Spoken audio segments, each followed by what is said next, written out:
ಅಂಬೇಡ್ಕರ್ ಅವರು ಯಾಕೆ ಬಹಳ ಮುಖ್ಯ ಆಗ್ತಾರೆ ಅಂತಂದರೆ, ವರ್ಣಾಹತುಶಾಹಿ ಸರ್ವಾಧಿಕಾರದ ವಿರುದ್ಧ ಅವರು ಕಟ್ಟಿದ ಹೋರಾಟ ಅದು ಅಷ್ಟಕ್ಕೆ ನಿಂತಿರಲಿಲ್ಲ.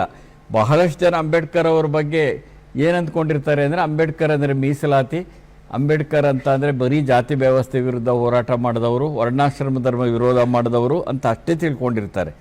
ಆದರೆ ಅಷ್ಟೇ ಅಲ್ಲ ಅಂಬೇಡ್ಕರ್ ಅಂದರೆ ಎಲ್ಲ ಯುವಜನರು ಇವತ್ತು ಅರ್ಥ ಮಾಡ್ಕೋಬೇಕು. ವಿದ್ಯಾರ್ಥಿ ಯುವಜನರು ಅದ್ಭುತವಾದ ಒಬ್ಬ ಅಧ್ಯಯನಶೀಲ ವಿದ್ವಾಂಸ ಅವರು ಅಂಬೇಡ್ಕರ್ ಅವರು. ಇಡೀ ಭಾರತದ ಚರಿತ್ರೆಯನ್ನು ಮರು ಕಟ್ಟಿದಂತಹ ಒಬ್ಬ ವ್ಯಕ್ತಿ ಅವರು. ಅದನ್ನು ಪುನರ್ರೂಪಿಸ್ತಾರೆ, ಭಾರತದ ಚರಿತ್ರೆಯನ್ನು. ಸಾಮಾಜಿಕ ನೆಲೆಯಿಂದ ಭಾರತದ ಸಾಮಾಜಿಕ ಸಂರಚನೆಯನ್ನು, ಭಾರತವನ್ನು ಹೇಗೆ ನೋಡಬಹುದು ಎನ್ನುವ ಅಧ್ಯಯನದ ಮುಖಾಂತರವಾಗಿ ಇಲ್ಲಿರುವಂಥ ಶ್ರೇಣೀಕರಣದ ಒಳಸುಳಿಗಳನ್ನೆಲ್ಲ ಅನಾವರಣಗೊಳಿಸಿದವರು ಅಂಬೇಡ್ಕರ್ ಅವರು. ಒಂದು, ನೀವು ಅಂಬೇಡ್ಕರ್ ವಿಚಾರಧಾರೆ ತಿಳ್ಕೋಬೇಕು ಅಂತಂದರೆ 1931 ಸೆಪ್ಟೆಂಬರ್ 15ನೇ ತಾರೀಕು ದುಂಡು ಮೇಜಿನ ಸಭೆಯ ಒಳಗಡೆ ಅವರು ಆಡಿದ ಮಾತುಗಳನ್ನು ತಿಳ್ಕೊಂಡ್ರೆ ಅಂಬೇಡ್ಕರ್ ಚಿಂತನೆಯ ವ್ಯಾಪ್ತಿ ಎಷ್ಟು ದೊಡ್ಡದು ಅಂತ ಗೊತ್ತಾಗತ್ತೆ. ನಿಜ ಅಲ್ಲ, ಅವರು ಮಾತಾಡ್ತಾರೆ ಅಂದರೆ ಅನೇಕರು ಉಳ್ಳವರು ಮತ್ತು ಮೇಲ್ವರ್ಗದವರು ದಲಿತರನ್ನು ದಮನ ಮಾಡ್ತಿದ್ದಾರೆ. ಅದಷ್ಟೇ ಅಲ್ಲ, ಬಂಡವಾಳಶಾಹಿಗಳು ಕಾರ್ಮಿಕರನ್ನು ದಮನ ಮಾಡ್ತಿದ್ದಾರೆ, ಭೂಮಾಲೀಕರು ಗೇಣಿದಾರರನ್ನು ದಮನ ಮಾಡ್ತಿದ್ದಾರೆ, ಪುರುಷ ಪ್ರಧಾನ ಸಮಾಜದ ಒಳಗಡೆ ಹೆಣ್ಣುಮಕ್ಕಳು ಕಷ್ಟಗಳನ್ನು ಅನುಭವಿಸ್ತಿದ್ದಾರೆ. ಈ ಎಲ್ಲವನ್ನ ತೊಡೆದು ಹಾಕಿ ಸಮಾನತೆ ತರೋ ಅಂಥ ಧೈರ್ಯ ನಿಮ್ಮ ಸರ್ಕಾರಕ್ಕಿದೆಯಾ ಅಂತ ಬ್ರಿಟಿಷರನ್ನು ಪ್ರಶ್ನೆ ಮಾಡಿದ್ರು ದುಂಡು ಮೇಜಿನ ಸಭೆಯಲ್ಲಿ. ಅಂದರೆ ಅದರ ಅರ್ಥ ಏನಂದರೆ, ಅಂಬೇಡ್ಕರ್ ಮಹಿಳೆಯರ ಪರವಾಗಿ ಮಾತಾಡಿದರು, ದಲಿತರ ಪರವಾಗಿ ಮಾತಾಡಿದರು, ಶ್ರಮಜೀವಿಗಳ ಪರವಾಗಿ ಮಾತಾಡಿದರು, ಗೇಣಿದಾರರ ಪರವಾಗಿ ಮಾತಾಡಿದರು. ಅಂದರೆ ಸಮಾಜದಲ್ಲಿ ಯಾರ್ಯಾರು ದಮನಿತರಾಗಿದ್ದರೋ, ಯಾರ್ಯಾರು ಶೋಷಣೆಗೆ ಒಳಗಾಗಿದ್ದರೋ ಅವರೆಲ್ಲರ ಪರವಾದ ದನಿಯಾಗಿ ಅಂಬೇಡ್ಕರ್ ಅವರು ಮಾತಾಡ್ತಾ ಇದ್ರು.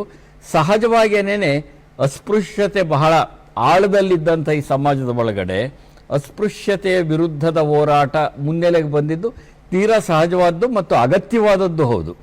ಎಷ್ಟು ಮಟ್ಟಿಗೆ ಅಗತ್ಯವಾದದ್ದು ಅಂದರೆ, ಈ ಕೆಲವು ವರ್ಷಗಳ ಒಂದು ಅಂಕಿ ಸಂಖ್ಯೆಗಳನ್ನು ನೋಡಿದರೆ ಇನ್ನೂ ನಮ್ಮ ದೇಶದಲ್ಲಿ 1,78,00,000 ಜನ ಕೈಯಲ್ಲಿ ಮಲ ಎತ್ತೋರಿದ್ದಾರೆ. ನೋಡಿ, ಇಂಥ ಸಂದರ್ಭದಲ್ಲಿ ಅಂಬೇಡ್ಕರ್ ಬಹಳ ಮುಖ್ಯ ಆಗ್ತಾರೆ. ಯಾಕೆ ಅವರ ಅಸ್ಪೃಶ್ಯತೆಯ ವಿರೋಧಿ ಹೋರಾಟ ಬಹಳ ಮುಖ್ಯ? ಅಸ್ಪೃಶ್ಯತೆಯ ವಿರೋಧಿ ಹೋರಾಟವನ್ನಷ್ಟೇ ಮುಖ್ಯವಾಗಿಸಿಕೊಳ್ಳಿಲ್ಲ ಅವರು. ನಾನು ಆಗಲೇ ಹೇಳಿದಾಗೆ ಸಮಾಜದ ಎಲ್ಲ ಸ್ತರಗಳಲ್ಲಿ ಯಾರ್ಯಾರು ದಮನಿತರು ಶೋಷಿತರಿದ್ದಾರೋ ಅವ್ರ ಪರವಾಗಿ ದನಿಯನ್ನು ಎತ್ತಿದಂಥವರು, ಬರೆದವರು, ಹೋರಾಟಕ್ಕಿಳಿದಂಥವರು ಅಂಬೇಡ್ಕರ್ ಅವರಾಗಿದ್ದರು. ಒಂದು, ಈಗ ಸಂವಿಧಾನವನ್ನು ರಚನೆ ಮಾಡಿಕೊಟ್ಟಿದ್ದು ನಿಮ್ಗೆಲ್ರಿಗೂ ಗೊತ್ತಿದೆ ಅದು.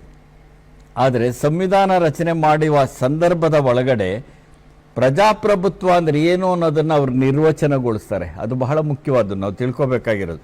ನಾವು ಪ್ರಜಾಪ್ರಭುತ್ವ ಅಂದರೆ ಏನಂದ್ಕೊಂಡಿದ್ದೇವೆ ಅಂತ ಅಂದರೆ, ಚುನಾವಣೆ ನಡೆದರೆ ಅದು ಪ್ರಜಾಪ್ರಭುತ್ವ, ಚುನಾವಣೆಯೇ ಪ್ರಜಾಪ್ರಭುತ್ವದ ಒಂದು ಮಾನದಂಡ ಅಂತ ಅಂದ್ಕೊಂಡ್ಬಿಟ್ಟಿದ್ದೇವೆ. ಅದು ನಿಜ, ಮುಖ್ಯವಾದ ಒಂದು ಮಾನದಂಡ ಚುನಾವಣೆ ಪ್ರಜಾಪ್ರಭುತ್ವ ಇರೋದಕ್ಕೆ. ಆದರೆ ಅದಷ್ಟೇ ಅಲ್ಲ, ಪ್ರಜಾಪ್ರಭುತ್ವದ ಪರಿಕಲ್ಪನೆಯನ್ನು ಅಂಬೇಡ್ಕರ್ ಅವರು 1949 ನವೆಂಬರ್ 25ನೇ ತಾರೀಕು ಸಂವಿಧಾನ ಸಭೆಯಲ್ಲಿ ಮಂಡಿಸ್ತಾರೆ. 26ನೇ ತಾರೀಕು ಸಂವಿಧಾನ ಸ್ವೀಕಾರವಾಗುತ್ತೆ. ಅದ್ರ ಹಿಂದಿನ ದಿವಸ ಅವರು ಮಾತಾಡ್ತಾ ಹೇಳ್ತಾರೆ, ಪ್ರಜಾಪ್ರಭುತ್ವದಲ್ಲಿ 3 ಧಾರೆಗಳುಂಟು. ಒಂದು ಸಾಮಾಜಿಕ ಪ್ರಜಾಪ್ರಭುತ್ವ, ಇನ್ನೊಂದು ಆರ್ಥಿಕ ಪ್ರಜಾಪ್ರಭುತ್ವ, ಮತ್ತೊಂದು ರಾಜಕೀಯ ಪ್ರಜಾಪ್ರಭುತ್ವ. ಆರ್ಥಿಕ ಪ್ರಜಾಪ್ರಭುತ್ವ ಬಲವಾದರೆ ರಾಜಕೀಯ ಪ್ರಜಾಪ್ರಭುತ್ವಕ್ಕೆ ಒಂದು ಶಕ್ತಿ ಬರುತ್ತೆ ಅಂತ ಹೇಳ್ತಾರೆ. ಆದರೆ ನನಗೆ ಮುಖ್ಯವಾದದ್ದು, ನನಗೆ ಅಂದರೆ ನನಗಲ್ಲ, ಅಂಬೇಡ್ಕರ್ ಅವರು ಹೇಳಿದ್ದು, ನನಗೆ ಮುಖ್ಯವಾದದ್ದು ಸಾಮಾಜಿಕ ಪ್ರಜಾಪ್ರಭುತ್ವ. ಸಾಮಾಜಿಕ ಪ್ರಜಾಪ್ರಭುತ್ವ ಅಂದರೆ ಸ್ವಾತಂತ್ರ್ಯ, ಸಮಾನತೆ, ಸೋದರತೆ. ಈ 3 ಅಂಶಗಳನ್ನು ಯಾವ್ದು ಪಡ್ಕೊಂಡಿರುತ್ತೋ ಅದು ಸಾಮಾಜಿಕ ಪ್ರಜಾಪ್ರಭುತ್ವ. ಇವತ್ತು ಬಹಳ ಬೇಕಾಗಿರೋದು ಅದೇನೇನು. ಅಂಬೇಡ್ಕರ್ ಚಿಂತನೆಯ ಪ್ರಸ್ತುತತೆ ಇದೆಯಲ್ಲ, ಅದೇ ಬಹಳ ಮುಖ್ಯವಾದದ್ದು ಇವತ್ತು. ಈಗ ಸ್ವಾತಂತ್ರ್ಯ ನಮಗೆ ಬಂದಿದೆ, ಆದರೆ ಸ್ವಾತಂತ್ರ್ಯ ಎಷ್ಟು ಜನಕ್ಕೆ ತಲುಪಿದೆ ಅನ್ನೋ ಪ್ರಶ್ನೆನೂ ಇದೆಯಲ್ಲ. ಹಕ್ಕುಗಳಿವೆ ಸಂವಿಧಾನ ಕೊಟ್ಟಿರೋವು, ಹಕ್ಕು ಎಷ್ಟು ಜನರು ಅನುಭವಿಸಕ್ಕೆ ಸಾಧ್ಯ ಆಗಿದೆ ಅಂಥದ್ದೊಂದು ಸಮಾಜ ಇದೆಯಾ? ಈಗ ಯಾರೋ ಒಬ್ಬ ಮಹಿಳೆಗೆ ಎಷ್ಟು ಮಟ್ಟಿಗೆ ಸ್ವಾತಂತ್ರ್ಯ ಇದೆ? ನಿಜ, ಮೊದಲಿಗಿಂತ ಬದಲಾಗಿದೆ ಅನ್ನೋದು ನಿಜ, ಇಲ್ಲ ಅಂತ ಹೇಳೋದಿಲ್ಲ. ಆದರೆ ಕೇಂದ್ರ ಸರ್ಕಾರದ ಅಂಕಿಅಂಶಗಳ ಪ್ರಕಾರನೇ ಒಂದು ದಿನಕ್ಕೆ 86 ಜನ ಮಹಿಳೆಯರ ಮೇಲೆ ಅತ್ಯಾಚಾರ ನಡೆಯುತ್ತೆ. ನಾವು ಬದಲಾಗಿರೋ ಸಮಾಜದೊಳಗಡೆ ಎಷ್ಟು ದಾರುಣವಾದದ್ದು ನೋಡಿ.